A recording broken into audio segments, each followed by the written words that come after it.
తెలంగాణ రెండో ముఖ్యమంత్రిగా రేవంత్ రెడ్డి ప్రమాణ స్వీకారం అనంతరం ఆయన మంచి పథకాలని ప్రవేశపెట్టారని చెప్పుకోవాలి. ముఖ్యంగా 6 గ్యారంటీలను అమలు చేశారు. అందులో ముఖ్యంగా మహాలక్ష్మి పథకంలోని మహిళలకు ఉచిత రవాణా సౌకర్యాన్ని కల్పిస్తూ డిసెంబర్ 9 ఈరోజు సోనియా గాంధీ పుట్టినరోజు సందర్భంగా ఆయన అసెంబ్లీ ఆవరణలో ఈ యొక్క ఉచిత బస్సుని ప్రారంభిస్తున్నారు. మనతో పాటు చాలా మంది యూత్ ఉన్నారు, వాళ్ళతో మాట్లాడదాం. హలో అండి. హలో, ఎలా ఫీల్ అవుతున్నారు? ఫ్రీ బస్ అది ముందు విన్నారా మీరు ఎలక్షన్ ముందు? విన్నాం. సో ఏది జరిగినా దానికి రెండు ఉంటాయి, అడ్వాంటేజెస్ ఉంటాయి, డిసడ్వాంటేజెస్ ఉంటాయి. ఇప్పుడు మాది ఆదిలాబాద్ ఇక్కడ నుంచి ఆదిలాబాద్ వెళ్ళాలంటే మినిమం ఒక పల్లె వెలుగు బస్ కానీ డిలక్స్ బస్సెస్ అయితే 5 బస్సెస్ చేంజ్ చేయాలి. మాకు ప్రస్తుతానికి టైం కన్స్యూమింగ్. అదే లోకల్లో ఉండి నియరెస్ట్ వాళ్ళకి అది చాలా యూస్ఫుల్ అవుతుంది. దేనికైనా ఇప్పుడు ముందు నార్మల్గా గొడవలు బస్సెస్లో ఇలా ఉండవు, కానీ ఇప్పుడు గొడవలు కూడా అయ్యే ఛాన్సెస్ ఉన్నాయి దీనివల్ల. అట్లనే దీనివల్ల అడ్వాంటేజ్ కూడా ఉంది. ఎట్లా అని అంటే చాలా మంది ఫ్రీగా ట్రావెల్ చేయొచ్చు. సో ఏది చేసినా దానికి 2 వేస్ ఉంటాయి. ప్రజలు ఎట్లా తీసుకుంటారు అనేది ఉంటుంది. మంచిగా వాడుకుంటే మంచిదే. అదే గొడవలు పడడం అక్కడ ట్రాఫిక్ జామ్ అట్లా చేస్తే కష్టం. ఫ్రీగా ఇచ్చినప్పుడు జాగ్రత్తగా వాడుకోవాల్సిన బాధ్యత అందరిపైన ఉంటది కదా. అవును, అదే ఫ్రీగా ఏం చెప్తారు అంటే చాలా మంది middle class, below middle class వాళ్ళకే చాలా ఉపయోగపడుతుంది. ఒక్కొక్కరు 2-3 బస్సులు చేంజ్ అవుతా ఉంటారు ఆఫీస్ కి. వాళ్ళకి ఏం చెప్తారు?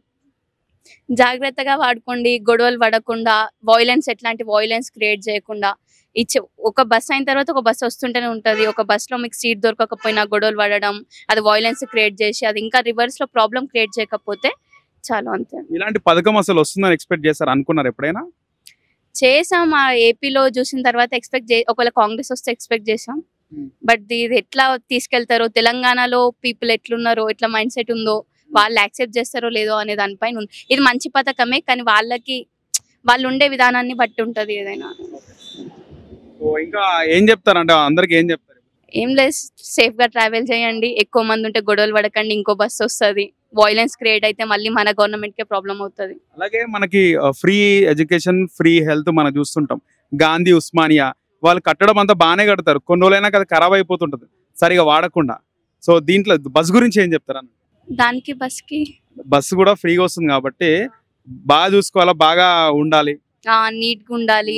ఎట్లాంటి బ్యాడ్ స్మోకింగ్ కానీ అట్లాంటివి ఏమైనా ఉన్నా కూడా బస్ లో చేయొద్దు. సో మీరు ఎలా ఫీల్ అవుతున్నారు?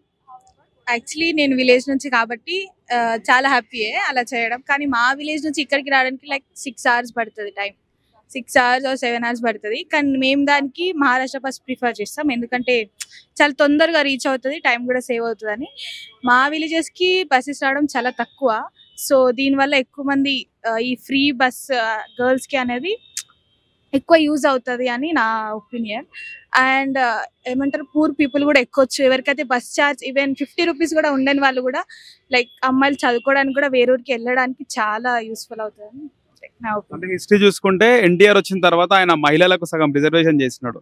తర్వాత బస్ లో సీట్లు కేటాయించింది 50% ముందు అన్ని కూడా. ఈయన వచ్చి రేవంత్ రెడ్డి వచ్చి ఫ్రీగా బస్సెస్ ఇస్తున్నాడు మహిళలకి. ఎట్లా ఇచ్చినాడు కానీ సీట్స్ మాత్రం బాయ్స్ కి ఉన్నాయి కదా, లైక్ వాళ్ళకి కేటాయించిన సీట్లు వాళ్ళకి ఉన్నాయి. కానీ యూత్ మాత్రం బాగా సపోర్ట్ చేస్తారు. ఈ ఏదైతే మాకు ప్రమోట్ చేసినారో లైక్ ఫ్రీ బస్ అని 500K సిలిండర్ వస్తుంది. సిలిండర్ అది వచ్చినప్పుడు will be feel happy. It not applied కదా, ఇంకా అప్లై అవ్వలే కదా, సో అందుకని చెప్పి ప్రారంభించారు కదా, హ్యాపీ అయితే.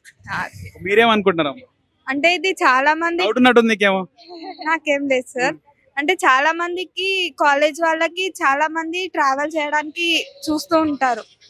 ఇన్ఫాక్ట్ నేను కూడా చాలా సార్లు చూసాను, చౌరస్తాస్ ఇవన్నిట్లో చాలా మంది ట్రావెల్ చేయడానికి బస్సెస్ కోసం చూస్తారు. మెనీ పీపుల్ అంటే చాలా మంది అమ్మాయిలే పొద్దున్నే ట్రావెల్ చేయడానికి చూస్తారు. So it will be helpful to them. నాకు తెలిసి ఉమెన్ ఎంపవర్మెంట్ పెరిగే ఛాన్సెస్ ఇంకా ఎక్కువ ఉన్నాయి. ఆల్రెడీ ప్రీవియస్ గవర్నమెంట్స్ కూడా ఉమెన్ ఎంపవర్మెంట్ గురించి చాలానే చేశారు. కాకపోతే ఇది మిడిల్ ఫ్యామిలీస్, లో ఫ్యామిలీస్ వాళ్ళు ఇంకా ఉమెన్ ఎంపవర్మెంట్ జాబ్స్కి వెళ్ళడం కానీ అట్లా ఉమెన్ ఎంపవర్మెంట్ ఎక్కువ అయ్యే ఛాన్సెస్ ఉన్నాయని నేను అనుకుంటున్నాను. మీరేమనుకుంటున్నారు? అభిప్రాయం ఏంటంటే మొత్తం ఫ్రీ ఇచ్చే కన్నా కొంచెం డబ్బులు తక్కువ చేస్తే మంచిగా ఉంటది అనిపిస్తుంది. గవర్నమెంట్ ప్రాఫిట్ కరెక్టే, బట్ ఇంతమందిని ఫ్రీ చేయడం అంటే కొంచెం గవర్నమెంట్ ప్రాబ్లం అవ్వచ్చు, మాకు కూడా కావచ్చు.